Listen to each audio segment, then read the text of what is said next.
नमस्कार, आप देख रहे हैं डॉक्टर साहेब आपके साथ मैं हूं स्कंदश। आज के इस एपिसोड में हम बात करेंगे सीओपीडी के बारे में। हम ये जानेंगे कि सीओपीडी क्या है, सीओपीडी के लक्षण क्या हैं, साथ ही अगर किसी को हो जाए तो ऐसे में क्या करने की ज़रूरत है। इस बारे में तमाम जानकारी देने के लिए आज हमारे साथ मौजूद है सुनील कुमार अग्रवाल। आपको बता दें कि बिहार के जाने माने पल्मोलॉजिस्ट में से एक है और साथ ही पीएमसीएच से रिटायर्ड है। सर नमस्कार, बहुत बहुत स्वागत है आपका। धन्यवाद। सबसे जानना चाहेंगे कि सीओपीडी के बारे में जानना चाहेंगे, सीओपीडी क्या होता है, इसके लक्षण क्या होते हैं और साथ ही अगर किसी को हो जाए तो क्या ख्याल रखना है, इन बारे में बताएं। सीओपीडी डीजेनरेटिव डिजीज है। डीजेनरेटिव जैसे कैसे आँख का मोतियाबिंद डीजेनरेटिव डिजीज है, बाल पकना, आदमी का चमड़ी में झुर्री आ जाना, ये सब डीजेनरेटिव है। उसी तरह फेफड़े में जो एयर ले जाने वाली नलियाँ होती हैं जिसे ब्रोंकाई बोलते हैं, वो उसमें सूजन आ जाती है अंदर में और वो उसका डिजेनरेशन होने लगता है और ये परमानेंट टाइप का डिजेनरेशन हो जाता है। एक बार हो गया तो वो रहता ही रहता है। बस हमारा काम है कि उसके शुरू में ही पहचान लें।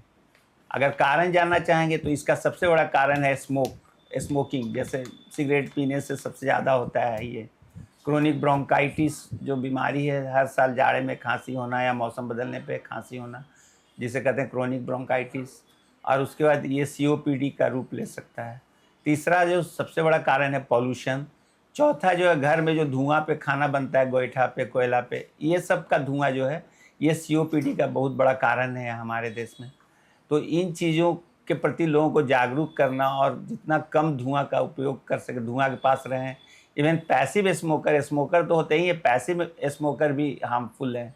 मीन्स कि जो अगर घर में अगर कोई एक आदमी सिगरेट पी रहा है तो उसके बगल में जो बैठा हुआ बंदा है उसे भी उसका धुआं नुकसान कर रहा है और वो क्रोनिक ब्रोंकाइटिस और सीओपीडी का रूप ले सकता है। जी। और साथ ही साथ सीओपीडी के लक्षण के बारे में बात करें तो इसके लक्षण क्या होते हैं? उसमें खांसी और सांस फूलना ये लगातार बना रहता है लंबे समय तक और इसको पकड़ने के लिए हम लोग जांच कराते हैं, स्पायरोमेट्री यहाँ भी कराते हैं।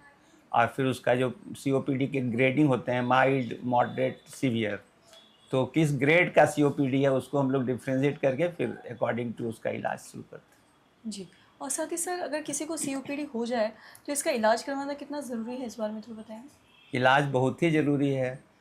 पहला तो है कि स्मोकिंग नहीं करें, उसको पॉल्यूशन से दूर रहें, इसका बचाव करें। एक हेरिडिटरी कंडीशन होता है अल्फ़ा 1 एंटीट्रिप्सिन डिफिशिएंसी, उसका हम लोग पता लगाते हैं कि वो भी तो कोई कारण नहीं बना पा रहा है।